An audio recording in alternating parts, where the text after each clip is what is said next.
Hi there, Brittany from Canadian Craft Crate. I just wanted to show you the easiest way that I've found to transfer my stencil to my board.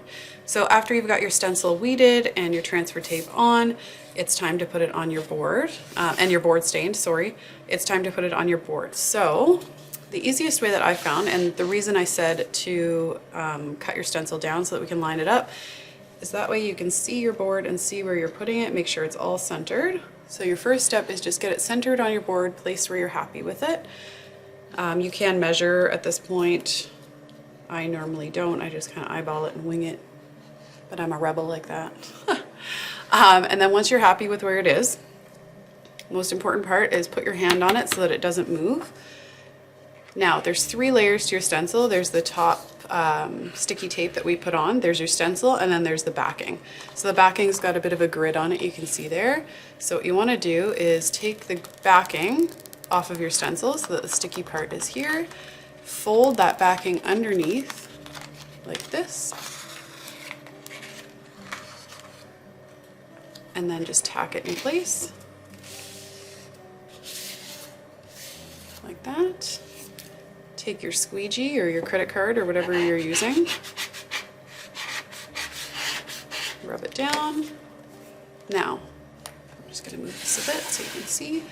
I flip that over and take the backing off the stencil.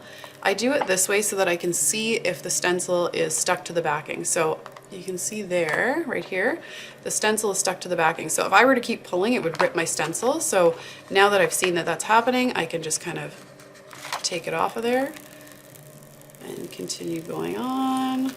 See, it's happening again there.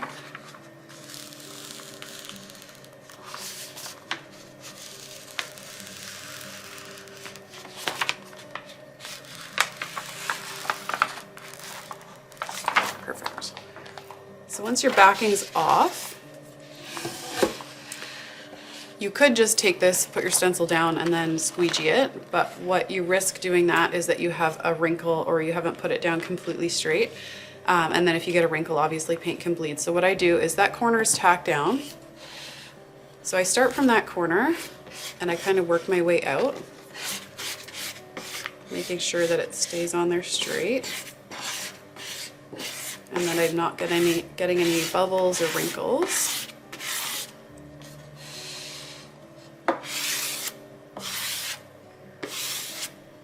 And say I were to have a big wrinkle here, you can very gently remove your stencil again, kind of fix the wrinkled area, and then continue on.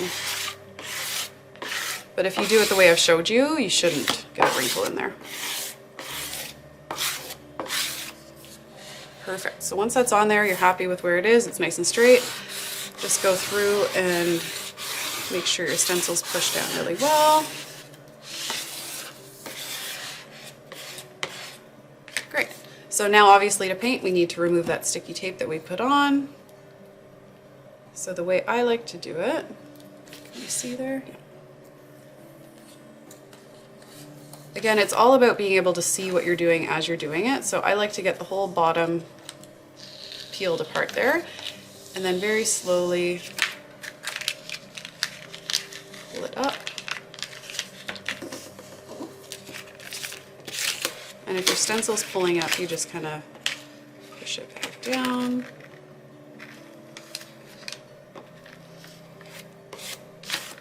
So most important part here is making sure that your centers aren't coming out.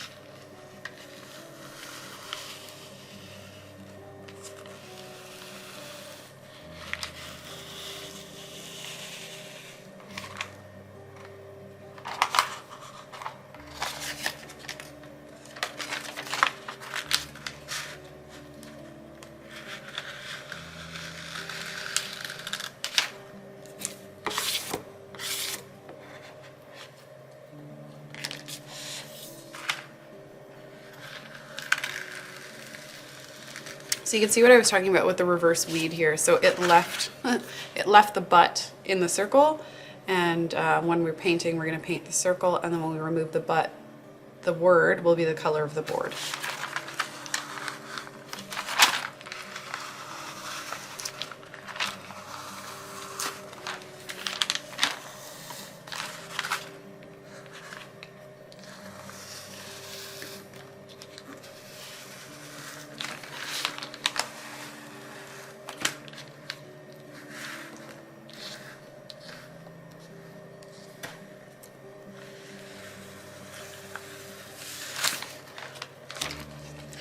So once that is off, just take your squeegee again and go over it and just make sure everything's pushed down.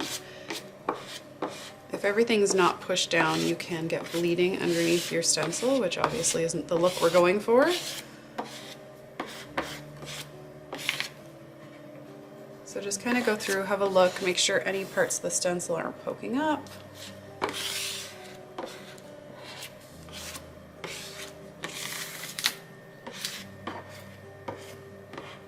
Perfect, and now we are ready to paint. So I'm going to do another video on paint techniques and how to avoid bleeding, so come back for that.